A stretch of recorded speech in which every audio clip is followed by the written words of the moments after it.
नमस्कार दोस्तों, target with PS Parihar channel में आपका स्वागत है। सुबह की इस वीडियो में ऐसी सूचनाएं होती हैं जो विभिन्न समाचार पत्रों पर छवि होती हैं और विद्यार्थियों के लिए आवश्यक होती हैं।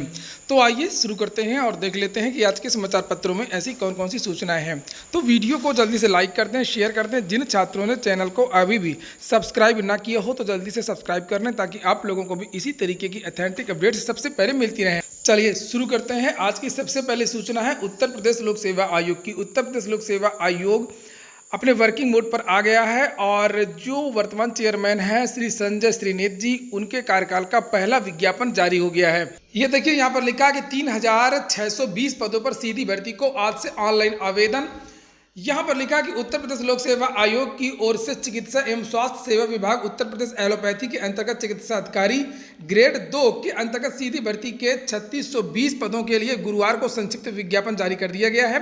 28 मई से ऑनलाइन आवेदन शुरू होगा और इसी दिन विज्ञापन भी जारी किया जाएगा। आवेदन ऑनलाइन लिए जाएंगे। ऑनलाइन आवेदन शुल्क बैंक में जमा करने की अंतिम तिथि 25 जून तय की गई है। ऑनलाइन आवेदन सबमिट करने की अंतिम तिथि 28 तारीख है और ये चिकित्सा विभाग की है। बहुत सारे इसमें पद हैं और इसके लिए 28 तारीख से जो है वो आवेदन शुरू हो जाएंगे। इसके बाद में एक और सूचना है उत्तर प्रदेश लोक सेवा आयोग की कि 29 माह में भी पूरी नहीं हो सकी एई की प्रक्रिया।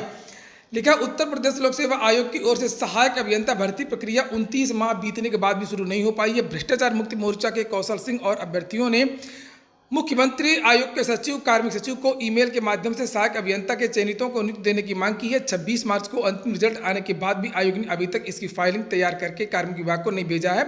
इस कारण सहायक अभियंता के चयनित अभ्यर्थियों को मानसिक रूप से परेशान होना पड़ रहा है और उत्तर प्रदेश लोक सेवा आयोग में भी बहुत सारी ऐसी भर्तियां हैं जो पूरी नहीं हो पाई हैं। विद्यार्थियों को नियुक्ति पत्र नहीं मिल पाया है। बहुत सारे ऐसे भी परीक्षाएं पुरानी जिनके एग्जाम तक नहीं हुए हैं, खासतौर से पॉलिटेक्निक इत्यादि की जो भर्ती आई थी।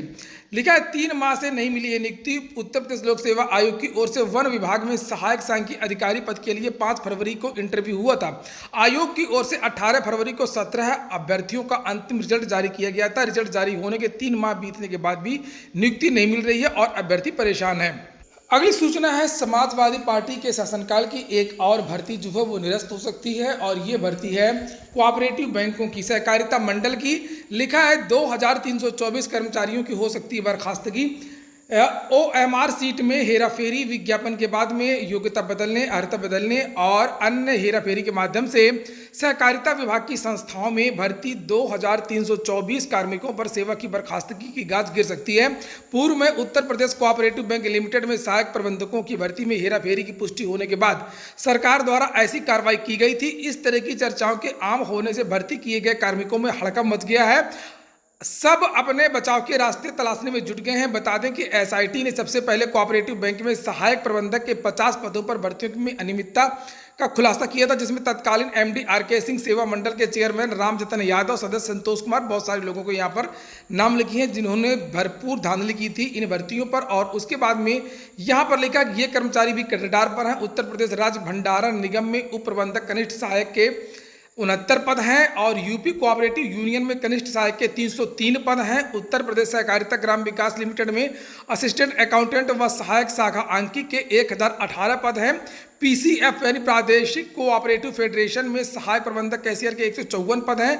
उत्तर प्रदेश राज्य सहकारी संघ लिमिटेड में सहायक अभियंता के 16 पद। तो इस तरीके से बहुत सारे जो पद हैं वो इस दायरे में है और ये जो भर्ती है वो निरस्त हो सकती है और निरस्त होनी भी चाहिए। अगर इस तरीके की धांधली हुई है और जिसकी पुष्टि भी हो चुकी है तो चाहे जितनी पुरानी भर्ती हो गई हो, चाहे जांच में जितना भी समय लग गया हो, इनको जरूर बर्खास्त किए जाना चाहिए। यहाँ पर लिखा है कि राम प्रवेश को रिमांड पर लेगी एसआईटी।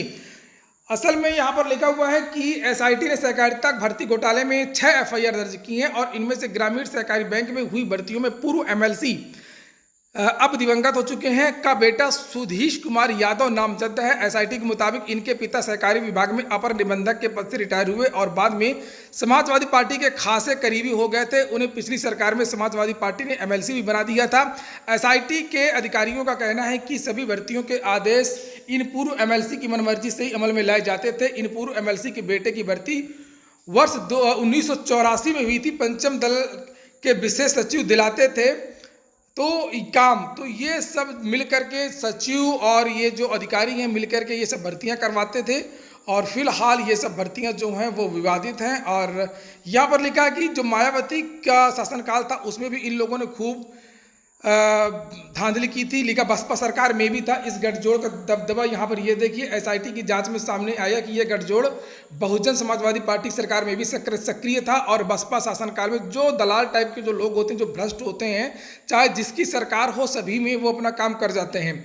यहाँ पर लिखा है कि ये भर्तियाँ विवादित हैं। बसपा सरकार में जो है 1500 पद पर भर्ती हुई थी और 2300 के करीब पदों में सपा शासन में भर्ती हुई थी और 1000 पदों पर जो भर्ती है वो भाजपा शासन में हुई थी। 2003 से 5 के बीच में जब भाजपा की सरकार आई थी, बसपा के साथ में गठबंधन के साथ में सरकार बनी हुई थी, तब भी ये धांधली हुई थी। तो अब ये भर्तियां हैं, ये भर्तियां निरस्त हो सकती हैं। आज के समाचार पत्रों में वायुसेना से निकली एक भर्ती के बारे में भी बताया गया। इसके बारे में मैंने कल ही एक वीडियो बनाया था कि कमीशन्ड ऑफिसर टेक्निकल व नॉन टेक्निकल फ्लाइंग एवं ग्राउंड ड्यूटी की ये भर्ती निकली है। एयरफोर्स की भर्ती है 20 से 24, 20 से 26 दो प्रकार के पद हैं और सबके बारे में पूरी योग्यता यहाँ पर लिखी हुई है। वेबसाइट देख लीजिए afcat.cdac.in। इस वेबसाइट पर जाकर के आप लोग ऑनलाइन आवेदन कर सकते हैं। लास्ट डेट याद रखिएगा, लास्ट डेट 30 जून है, 1 जून से आवेदन करना है। डीएलएड के विद्यार्थी लगातार ट्विटर अभियान कर रहे हैं और उसके बारे में भी लगातार सूचनाएं आ रही हैं।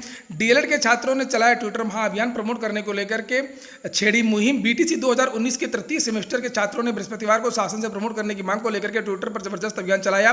तृतीय सेमेस्टर के करीब 3.5 लाख स्टूडेंट्स ने अपनी मांग को लेकर के 8 घंटे तक 5.5 लाख ट्वीट किए। ट्विटर पर #प्रमोट यूपी डीएलएड 2019 के माध्यम से अपनी मुहिम छेड़ी है। छात्रों का दावा है कि ट्विटर पर यह अभियान प्रदेश में पहले, भारत में 15वें और विश्व में 30वें स्थान पर ट्रेंड कराया गया है। तृतीय सेमेस्टर के छात्रों का गत 6 फरवरी का सेशन खत्म हो गया था। परीक्षा को लेकर के अभी तक निर्णय नहीं लिया गया है। इससे करीब तृतीय सेमेस्टर के 3.5 लाख छात्र प्रभावित हो रहे हैं। प्रशिक्षु अविनाश शर्मा ने बताया कि 3 महीना पहले ही बीत चुके हैं, अब यह मामला काफी गंभीर हो गया है। आंदोलन के बहुत सारे लोगों के यहाँ पर नाम लिखे हुए हैं। ये विद्यार्थी मांग कर रहे हैं कि डीएलएड का जो है सरकार जल्द से जल्द निर्णय ले और इन विद्यार्थियों को प्रमोट करे। चूंकि ये विद्यार्थियों को भी समझ में आ रहा है कि हो सकता है जो नई भर्ती है, शासन की प्राथमिक शिक्षक भर्ती है, वो आ जाए और ये विद्यार्थी आवेदन न कर पाए। डीएलएड में हमेशा से ऐसा होता है कि जो 2 साल का कोर्स होता है उसमें 4 साल लग जाते हैं, बहुत लेट सेशन चलता है। इसी के लिए विद्यार्थी मांग करें कि जल्दी से जल्दी जो है इनका जो सेशन है वो पटरी पर लाया जाए और इन छात्रों को प्रमोट किया जाए। वहीं पर प्राथमिक शिक्षक भर्ती की जो मांग कर रहे हैं विद्यार्थी, उनके बारे में भी बहुत सारी सूचना है। आज के समाचार पत्रों में लिखा शिक्षक भर्ती के अभ्यर्थियों ने अब सोशल मीडिया को बनाया अपना हथियार। शिक्षक भर्ती प्रक्रिया में त्रुटियों की वजह से वंचित रह गए अभ्यर्थी ट्विटर पर गुहार लगाने के बाद में अब सोशल मीडिया पर फोटो और वीडियो डाल करके अपनी आवाज़ शासन तक पहुंचा रहे हैं। प्रदेश के करीब हर जिले से अभ्यर्थी वीडियो बना करके पोस्ट डाल करके नियुक्ति पत्र जल्द दिए जाने की मांग कर रहे हैं। इन अभ्यर्थियों ने बताया कि बेसिक शिक्षा विभाग में 7000 शिक्षक पदों पर रिक्त सीटें हैं और वहीं पर करीब 750 से ज़्यादा अभ्यर्थियों को पूर्णांक और प्राप्तांक में त्रुटि की वजह से बाहर कर दिया गया था, जबकि सभी अभ्यर्थी भर्ती परीक्षा में उत्तीर्ण कर मेरिट में आ गए हैं। काफी समय तक धरना देने के बाद में शपथ पत्र के आधार पर कुछ अभ्यर्थियों को मान कर दिया गया। अभ्यर्थियों ने बताया कि उसी शपथ पत्र के आधार पर उनको भी मान कर सकते हैं, जबकि जिनको मान किया गया है उनकी भी वही त्रुटियां थी। अभ्यर्थियों ने मांग की है कि जब एक जैसी त्रुटियां हैं तो उनको निराश क्यों किया गया। इसी के बारे में और भी समाचार पत्रों में बहुत सारी यहाँ पर सूचनाएं लिखी हुई हैं कि आखिरकार इन विद्यार्थियों को भी नियुक्ति क्यों नहीं दी जा रही। दिल्ली से भी टीजीटी की एक भर्ती फिर से आ गई है। इसके बारे में मैंने कल एक वीडियो बनाया था। कल देर रात में लिखा 5807 शिक्षकों की भर्ती के लिए 4 तारीख से आवेदन शुरू हैं। शिक्षा निदेशालय के अधीन स्कूलों में पंजाबी, उर्दू, अंग्रेजी, संस्कृत समेत अन्य भाषा विषयों के शिक्षकों के खाली पदों को भरने के लिए दिल्ली अधीनस्थ सेवा चयन बोर्ड ने तैयारियां शुरू कर दी हैं और इसके तहत भाषा प्रशिक्षित स्नातक शिक्षक के 5807 पदों को भरने के लिए गुरुवार को विज्ञप्ति जारी कर दी है और इन पदों पर भर्ती के लिए 4 जून से आवेदन किया जा सकेगा। सबसे अधिक इसमें जो पद हैं वो संस्कृत के हैं और भी बहुत सारे इसमें पद हैं। तो आप लोग जो है ऑफिशियल वेबसाइट पर जाकर के नोटिफिकेशन ले लें अथवा मेरा टेलीग्राम चैनल है उसको भी ज्वाइन कर लें, वहाँ पर भी आपको नोटिफिकेशन देखने को मिल जाएगा। इसके बाद में जो अगली सूचना है वो उत्तर प्रदेश अधीनस्थ सेवा चयन आयोग की। उत्तर प्रदेश अधीनस्थ सेवा चयन आयोग के बारे में जो सूचना है उसके बारे में कल ही एक वीडियो बना चुका हूँ कि UPSSC जो है वो चुनावी मोड में आ गया है और बहुत जल्दी है प्रक्रियाएं शुरू हो गई हैं। पीटी परीक्षा की जो तैयारी है वो भी शुरू हो गई है। कल टेंडर के लिए एक मीटिंग हुई थी और जानकारी ये मिली है कि इस बार काफ़ी सख्ती होगी। परीक्षा में किसी भी प्रकार की कोई भी धांधली नहीं हो पाएगी।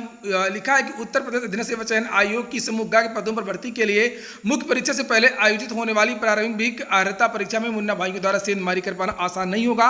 परीक्षा कराने से लेकर के प्रश्न पत्र तैयार करने के लिए अलग अलग एजेंसियां होंगी। इतना ही नहीं, प्रश्न पत्र का कौन सा सेट कहाँ गया इसकी भी जानकारी मिल पाना आसान नहीं होगा। यार बहुत सारी जो बातें हैं वो UPSSC के बारे में लिखी हुई हैं। हालांकि अब ये बहुत बड़ा प्रश्न है कि पीईटी का जो एग्जाम है वो तो हो जाएगा, लेकिन पीईटी के बाद में जो भर्तियों का जो विज्ञापन है जब आएगा तो उनकी परीक्षा क्या 2021 में हो पाएगी या नहीं हो पाएगी।